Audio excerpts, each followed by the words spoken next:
Hi there, y'all. You back? Hello. Hi there. I think Shelly's trying to get into. I was waiting for the file to convert. There she is. When I was just saying today, when I was waiting for the file Ooh, to convert, I just decided I might as well start pulling up the colors that we might potentially use for this client. yeah. I always like deciding on my colors for a client. So I found And my you lay them out on colors. your artboard. I do. I mean, I put them I like that. someplace in my first document. In my first document, when I'm working with a client, I've already made my decisions about a color palette for that person or that Uh-huh. client, and I figure out my fonts. Now, they may only have one font at this point, but I will generally try to find one or two other compatible fonts so that when I Right, go and do an flyer or I do a brochure or a business card, I already know what I'm using. And I make right. sure that I have one document that has all that information on it. Um, Yeah. Actually, I can show you just quickly what my brand guides look like. Are these on your website? There's a couple on my website, yeah. And also for another class at SNHU, what they do is they actually create a portfolio for a brand. And these Uh-huh. are a couple of the student versions. Yeah. So I just want to show Oh, you. wow. That's nice. Yeah, there's some really nice ones in here. This one's pretty easy to read. Let's open up this one. Oh, no, see, that's a linked file. That might be a problem. We'll see. So what they have to do is create this whole brand book. Oh, wow. That's cool. Yeah, so this is COM230. So this is the logo that this person made. This is a table of contents for her book. So they have to discuss the label, the logo that they created and why it is what it is, Why they use the colors? yeah, well, this is more about the client at this stage. What is Oh, the I got you. Okay. about and what were they trying to express for their client in the logo? And Uh-huh. then they discuss how that logo is going to look. So they have the main logo, they have variations of the logo, Uh-huh. then they have the colors for the logo, Ooh. have their font choices for the logo. So all of this is in a master document so that anytime you work with your client, you already know that all of this is exactly fixed. What It's they, this, yeah, that's and then nice. it's also given to the client so that they know, don't squish it, don't squeeze it, don't alter Yeah, the colors, don't put it on a different background where it's not going to work. There's only right. certain ways that you're allowed to use it in order to maintain your brand, because the most important thing for any client is to have a good brand that they are very, very consistent with so that it can be remembered. This is a nice, clean logo that she created. It's very Yeah. memorable. It's very easy to remember. It's clean. It's crisp. I It was, love the it looks like the gosh, the bread, the wheat. yeah, exactly. It was I a love it. beautifully done portfolio. They also do letterhead. They do the stationery system, which is letterhead, the envelopes, and the business card. So this is all what they do. Then they have rationales that they write out. But this is COM 230, and if you take COM 230, you'll be creating one of these too. Cool. That gives you an idea of what you need to do before you start working heavy duty with any client. You want to have all these decisions made. I got you. Okay, so right now I was just, as I said, just going through colors and just picking my colors just so that I have it. I mean, I don't know how much designing you will do after this class, but if you want to, I at least want you to have some of the basic information that you would need. So Right, right. colors I would probably start with. Now these are Oh a yeah. little too fleshy. I don't like these at all. Mm-mm. They're weird looking. No, they're more, yeah, like if I was doing a picture of a Yeah, human, the it's flesh, flesh. and I don't want it to look fleshy when I'm talking about animals. It's just I like the browns and the yellows and yeah. I These love the are terracotta. and you could maybe like the yellow is fine, the brown is fine. I would probably recommend let's skip these because they just look odd. Yeah, I don't like them. I don't like the fleshy ones. Bonds. This one's okay. Yeah, I'll leave that one for now, but I would say this is about what I'm looking at. yeah. And you know, with when you're talking about client, you know, colors like this for a client, this is when you also might bring up, you know, instead of all of these on a white background, white card stock for your business cards, a white flyer, what if you were to use recycled paper that has that kind of that creaminess to it, and that has Yeah. of plant matter in it, so it looks like Mhm. paper. Sometimes it's more expensive than standard paper, sometimes it's cheaper, but it's just an option that you can discuss with your client too. Yeah. Okay. It's good to have them thinking about this stuff anyway. Right. Right. All right, so we left off like this. So a couple things I'm going to show you what to do. First thing we're going to do is something called create outlines. The main Create reason outline. to create outlines is so that you don't have to worry about font compatibility issues when this file is opened up on someone else's machine. Because if someone opens this and they don't have this font loaded, these are not going to look like this. They're going to come up with some other font and they're going to have a pink box around them. So Yeah. Yeah. sending that to a client or to the printer, that's going to be a real problem for you. So you don't want to do that. So we do something called create outlines. Now, right now, if you click on these, this is a font. This is a type. Okay, I can adjust it using the character menu. Once I do create outlines, I won't have those options open to me. So I have to make sure that I'm happy with this as it is. Okay, Okay. Okay. I decided that I am. I'm going to grab all of those. I'm also going to grab these because I need to do the same thing. Mhm. Then I go up to type, create outlines. Gotcha. Type and then create outlines. Okay. Okay, and once you do that, this is what you have. Now you don't have a piece of font. This isn't a piece of type or a font. This is an object made up of paths and points that happens to look like an L. It's not an L anymore because I can't adjust it down here. Okay, just like paws and animal shelter are also not font anymore. These are just objects that happen to look like letters. Gotcha. Okay, it's a little bit of a difference. All right, so now I have all these objects. Right now, they're grouped together row by row, which is just fine. These are all separate, and you want to cut these out, right? Yes. Okay, so right now, I'm going to go ahead and make a copy of this. In case I decide I don't like it, I'll still have that so I don't have to redo my work, okay? Mhm. I'm going to take all the letters that have create outline already done on them and all the paw, or all the toes, I should say. Yeah. I'm going to go down. You have two options.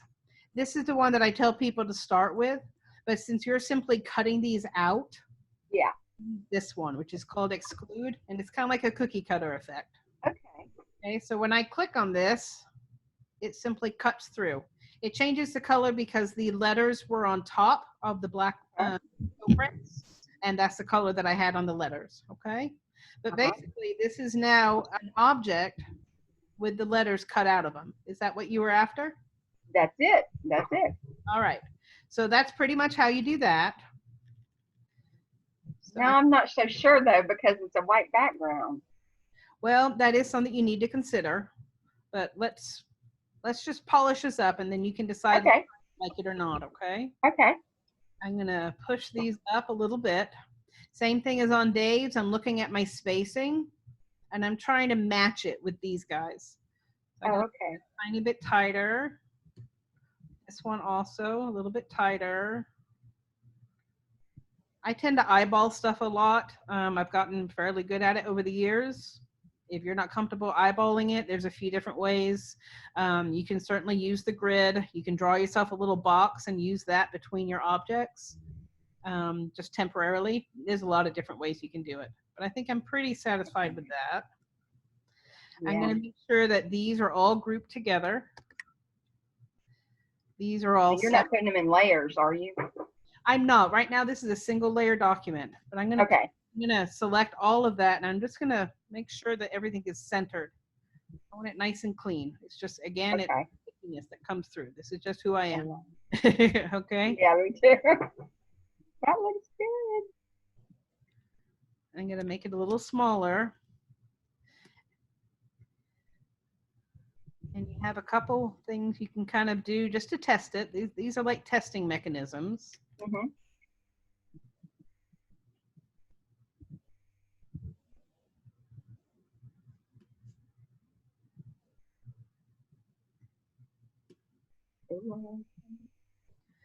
Okay, so right now I'm going to take this, I'm going to copy it, I'm going to drag it over here,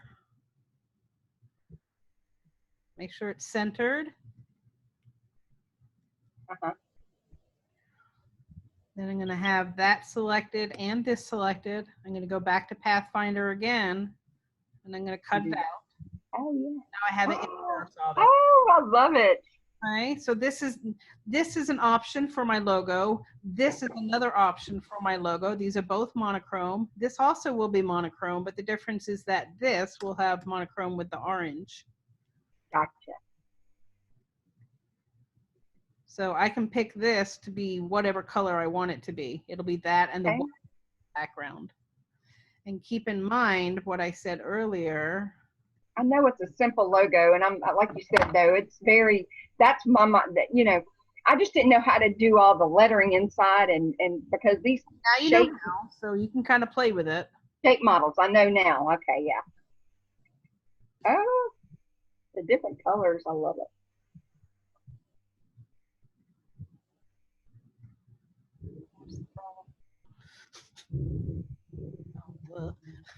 God, I'm so sleepy sometimes.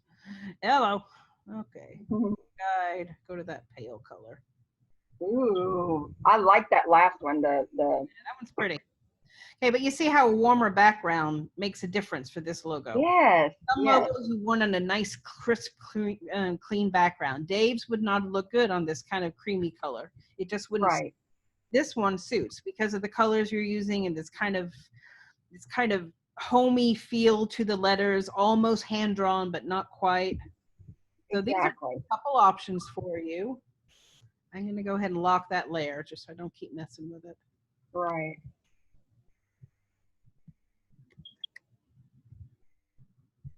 And so you make it look so easy. My goodness. Again, it's just practice. That's all. I know, and I'm like I said, I'm new at this. I've played around with Photoshop, but this is a whole different world.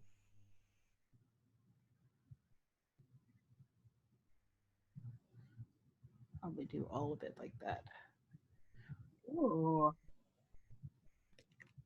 So I mean, this is just once you have the ideas.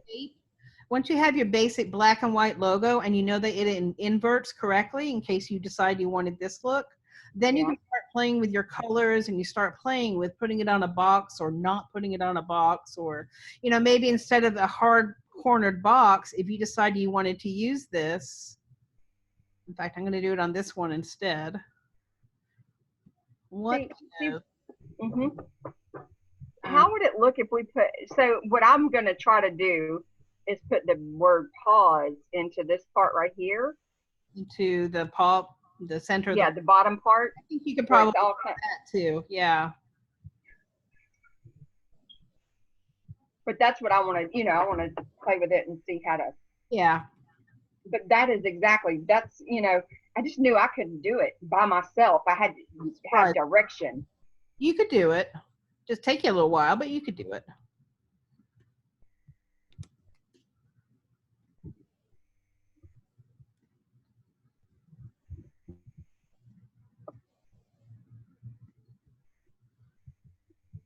Oh, it's going to mess up everything else. Okay, so I would have had to have done the rounded corners on the rectangle before I did the Pathfinder. Okay. You understand why it won't let me do it now properly? Because you've already set I've already cut the pieces in. So this is just a single object now. I only have one object for all of this. Now each one of these is a separate object. Oh, the inside of the. Moving all that around, you have to grab everything and group it. Yeah. Just do a regular grouping. You can also do something called a compound path, and I'll show you the advantage of that in just a second. I just wanted to play with this a tiny bit more.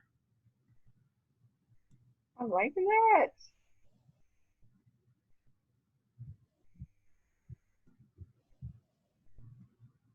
So you can pick out any piece, like the three toes.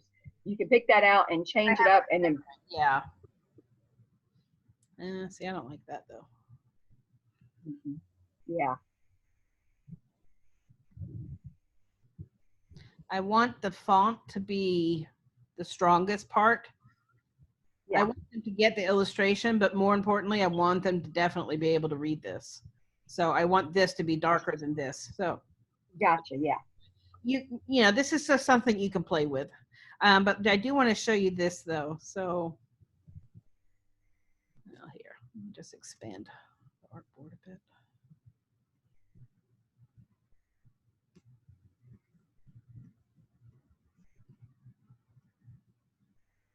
Okay. Give myself a little more space here.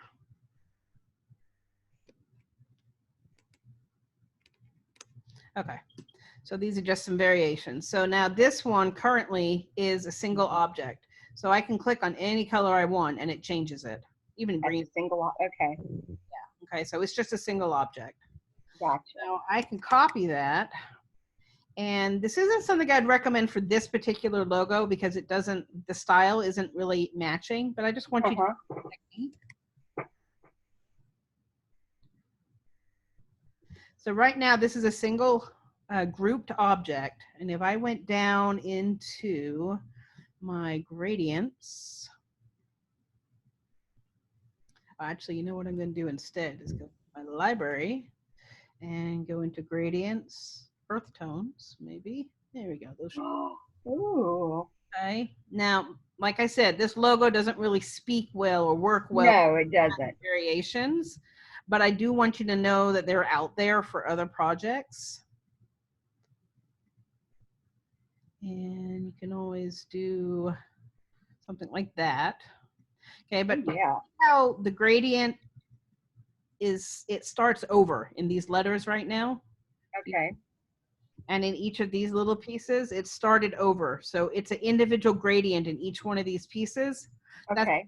It's a group of objects. Now, the other option is to take,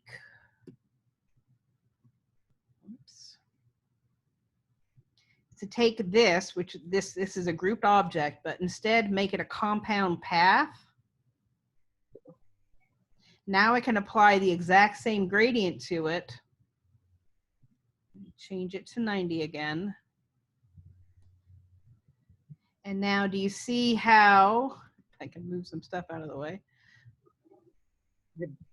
Oh yeah, I see it. The difference now? Yeah. Mm-hmm. Okay. It's like a lighter, well, instead of the gradient being on this background piece, but then in each of these individual pieces, now it decides that all of these pieces are a single object. Gotcha.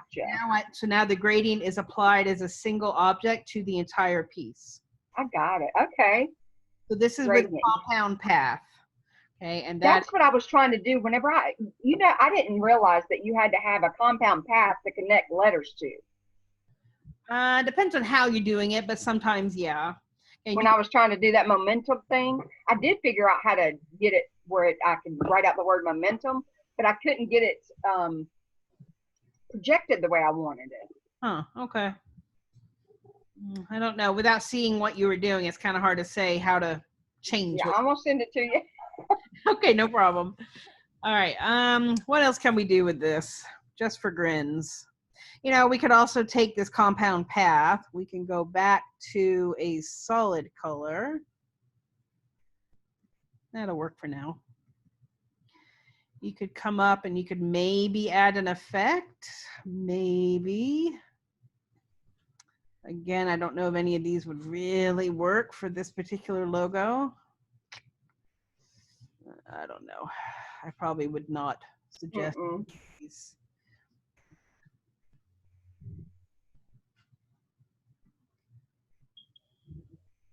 These really work better for more simple illustrations. This with the text and everything, it gets way more complicated. Right. Yeah. Wow. It just does some wacky stuff. So yeah, none of these are going to work for this. No. Just for grins, you know. It could potentially work on like the paw print alone, but with the text, it's just way too much. But exactly. Yeah. I see what you're saying. Yeah. So, other thing, you could add a drop shadow, and again, I don't recommend drop shadows on the logo. But yeah, you told us why. Yep. Yeah, just so you know, it's an option for certain other things. It's out there. Okay. Oh, I love it. Now, their default settings are always too harsh for my personal taste. It's just the way I am. So I always Yeah. back off quite a bit. But it gives you an idea. And this is nice when you're presenting like business cards to a client in a digital format. You can have their business card, and it wouldn't have these cutouts, obviously. No, of course. Have the business card, but then you would lift it off the page. What do you mean lift it off the page? It's now lifted off the page. Oh, So okay. this was a business card, but I was showing it to them on a screen just so that they could see it as a three-dimensional object almost on a page. I do a really subtle shadow, even more subtle than this one. It just lifts it off the page for them. Oh, I see what you're saying. You're literally, I mean, it's a illusion. It's a, yes, you know. Yes. This is also a nice technique to use on flyers and brochures. If there's like a piece of information that you want to bring forward in the design, this is bringing it forward to the audience, to the reader. Okay, so this is one way to draw attention to different things. You can use bars and boxes. You can do layers of information. You can use opacity is also another great way to kind of build up layers when you're working in a flyer, so everything isn't quite so flat. That's something that you can work with. Just change the opacity of different objects to bring them forward and backwards. And opacity. I'm thinking of opacity. Okay, I see. Okay. Okay. Oh yeah. Okay, so now if these were on, it makes it look like it's Okay, so now you have layers of information. Cool. Okay, so again, this is just another way of drawing attention to material in a fairly simple way. Right. And another thing I'll show y'all. Let me create.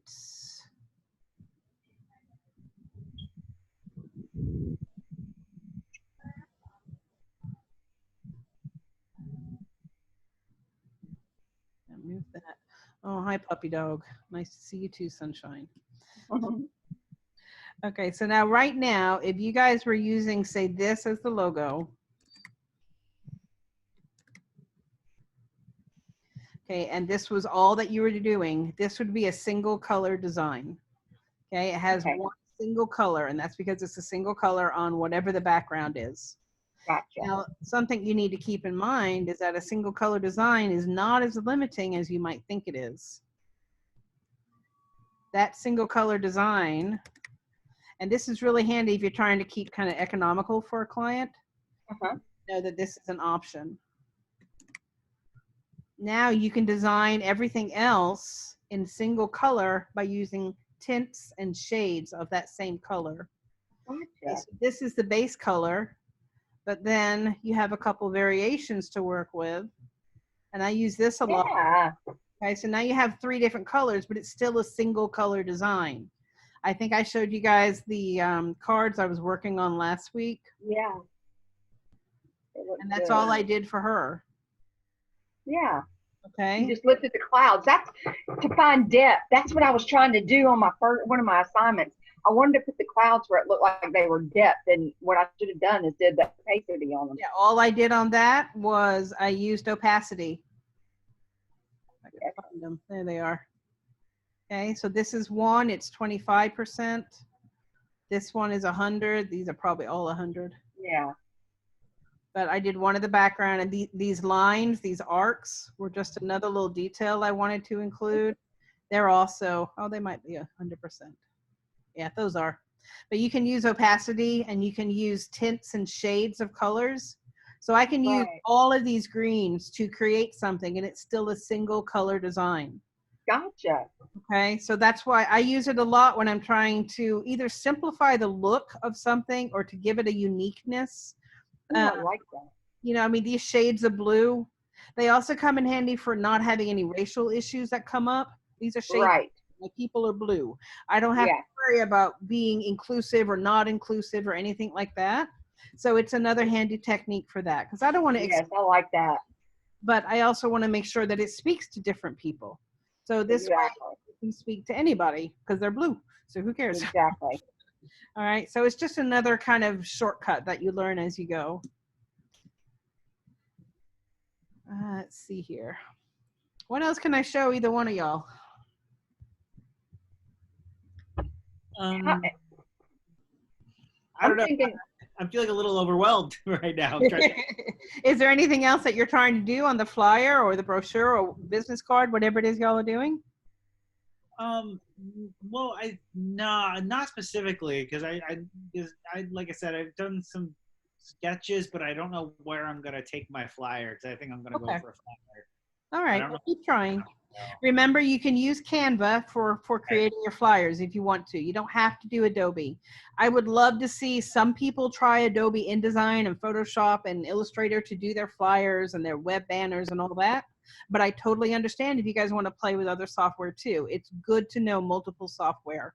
Even if yeah, you I only know have Canva. basic I'm knowledge. good at Canva. Yeah, even if y'all only have basic knowledge of a few different pieces of software, you can put those on your resume and you can say, I'm not a pro at these, but I am familiar with them and I can learn them quickly because I've already got the basics in my head. And letting an employer know that you can train yourself on software is incredibly powerful for an employer to know that they are getting somebody that is capable of doing this and willing to do it, because a lot of people just flat out won't try. They just they dig their heels in and they're like, nope, I don't want to do it. I'm too old. I've done it this way all these years and it works. I don't want to try.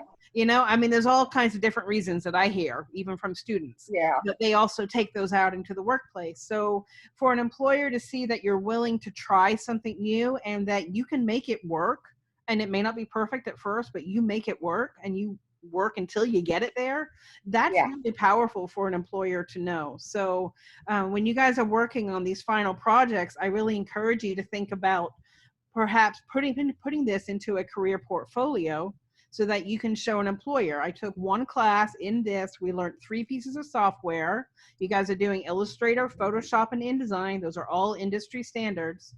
You're learning the basics in all of those. And if you say, this is what I did after 8 weeks with these 3 pieces of software, I think it says a lot about somebody to have something that they're willing to do that looks pretty strong after having only 8 weeks to work on 3 different pieces of software, really complex software, you know, and it's not that you're going to know everything about it. You won't. And, you know, and I wouldn't encourage you to say that you do, because they're going to ask you to prove it. So no. But, you know, but just having someone walk into me and say, okay, I'm not a pro at this, but I'm willing to do it. I am willing to sit down and I'm willing to learn new stuff and I'm excited to learn it. To me, that says a lot. So when you guys are working on these final pieces, I really encourage you to think of it in those terms. How are you going to present this to a future employer? And what do you want it to look like to them? Okay, so, you know, I mean, this goes back to people who choose to use this tool and do their logo like this. I mean, is this something you're going to want to show an employer? Probably not. Is this something that you would want to show an employer? Yeah. It's not perfect right now. It still needs some fine tuning, but it's strides above something like this. Definitely. So put the time into it so that it looks good and so that you're proud of it when you're done with this class. Because I want you guys to have something with you when you leave every single class. You should have something with you that you could potentially use for an employer. Right. Okay? These classes are set up that way. I've been with them since 2010. For 10 years, I've been following how they do their course building and how they build the projects. And I've done a lot of them in the past. Now they have course designers do almost all of it. But it used to be us faculty doing it all. And we want you guys to have projects to work on through these 8-week terms so that you have something concrete at the end of each class that you can say, this is what I'm capable of doing. This shows my abilities to use the course concepts in this specific class. Right. Just enough to be able to memorize information and spit it back at your employer, that's not useful to me. I don't give tests for that reason. I hate tests. I think they're useless. Okay, I have kids that are terrible at testing. I was never good at testing. Me either. Material, but I stunk at testing. I just always did.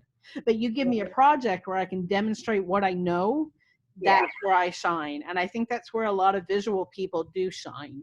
Right. You know, a lot of people taking these courses, especially these visual courses, but communicators in general, they don't necessarily think through a test. You know, they don't have the ability to show their true knowledge and their true skills through a test. Right. But you give them a project where you can pull information from all these different areas of the class, and you can apply it, and you can demonstrate it through something that you can hand somebody and say, this is what I can do. And that's a powerful thing. So I hope that you guys can do that. Oh, I love the way you showed us how to do that. Where you I can't say that word. Opacity. Oh, opacity. Just I right. love that. Yeah. So Yeah, anytime you select the anything, you can change its opacity up here. Okay. And if you don't see this, it's probably buried. Again, I would just reset your workspace to layout, most likely.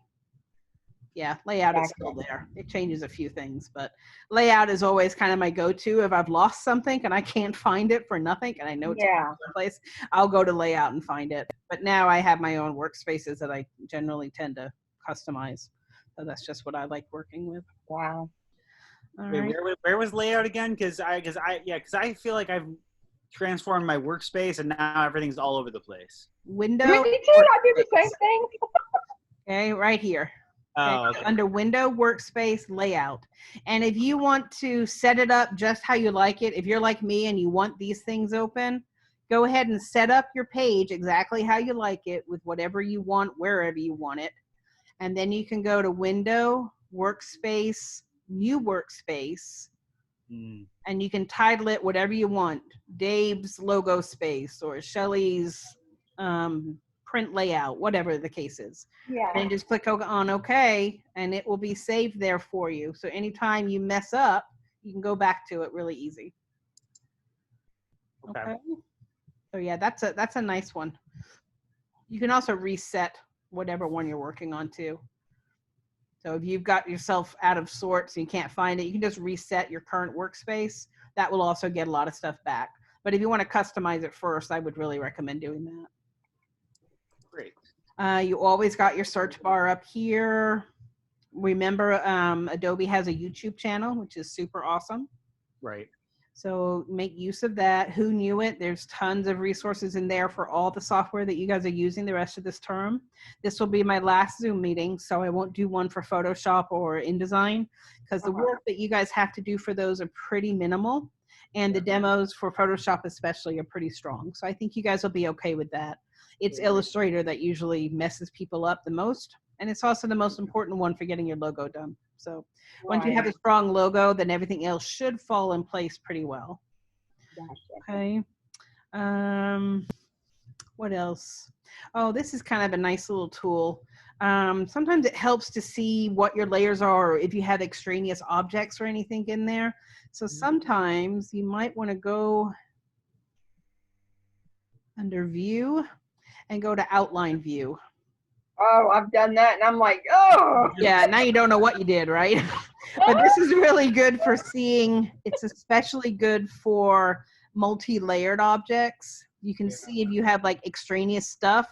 Like actually, yeah, see here. I have this square, this rectangle underneath. I didn't even know I had there. Didn't do anything, but it's good to get rid of it if you don't need it. Right. Okay. Well, you showed me how to simplify my points. Oh my gosh. Yeah, that'll make a big difference. Yeah. I like the pucker tool over here on the left, you know, where you can, because that is just, I love the liquid, it's liquid. It just like, I mean, it's just so cool. I may not have used that one. It was over here. Yeah, right there, right in there. Make sure you do overprint preview for the regular look too. It's under here. I remember seeing it some point. It's right up here, right there. Pucker tool. I love that. Oh yeah, those I have used before. Yeah, those are fun. Yeah, those I like doing. It just makes it look so. I mean, whenever it starts pulling all the colors together. Yeah. I made it look like a butterfly, you know, because of the way that you do a star, and then I did the orange. Yeah, you can also get to those under here. And under here, pucker and bloat. Like I said, almost everything in here, there's multiple places to get to it. I never get to it under here. I do get to it under here. These are kind of fun to play with if you haven't played with these. Oh, really? The warp? Yeah. These can be kind of fun. And again, I mean, it doesn't make a huge difference with this one. Kind of gives it a nicer regular look though. But once you've decided that you like a look, you want to make sure you go to Object and Expand Appearance so that it rewrites those paths. Okay. But you can also do like text on a curve. That's what I was looking. That's what I need. Okay, there's a couple ways of doing text on a curve. One of them is like this. Okay, you just do regular type, regular create outlines. Okay, then you go into warp, arc.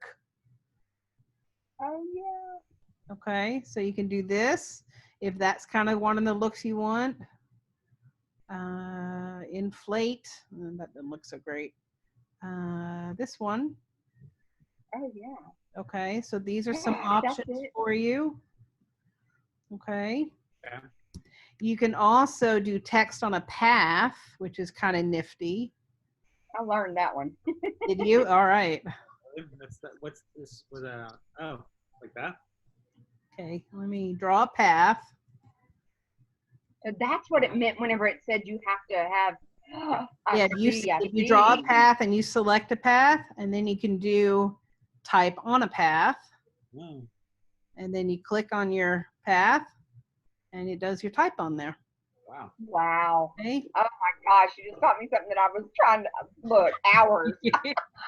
And you can also do it like on something like this.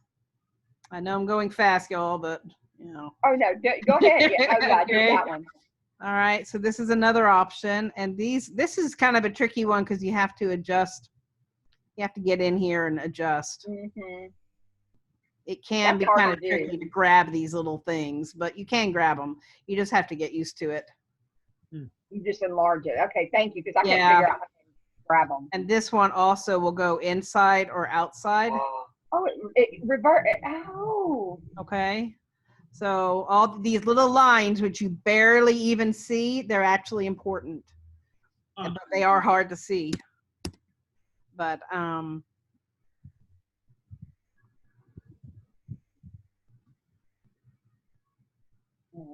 anyway, there's lots of options for you. Wow. Okay, so this one, you know, I'll do double text. I think I have just enough time to show you this one.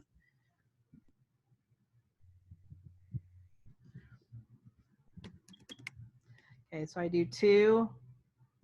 I'm going to do this quick, but I hope you guys can kind of catch it. Okay, on this one, I'm going to do text on a path.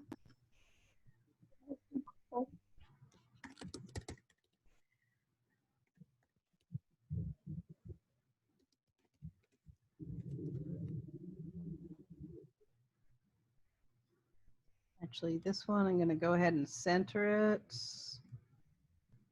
Oops, I lost. There it is.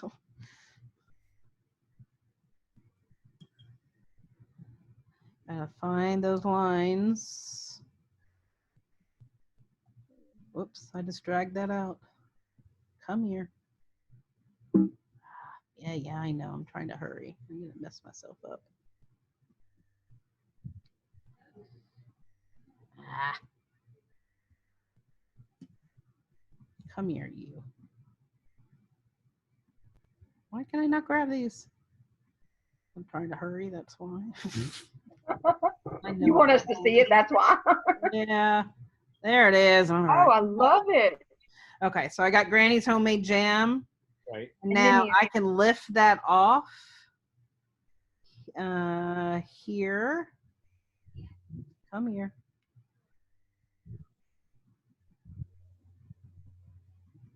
And this is an important step. I'll show you in just a sec. Now I can come over here to this one.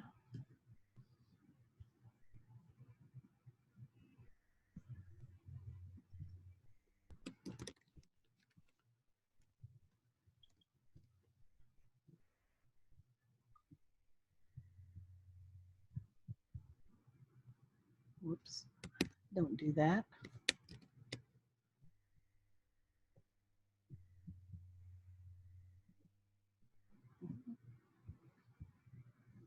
Come on. I wish they'd make this better. I gotta recommend that to Adobe. They ask me all the time if I wanted beta test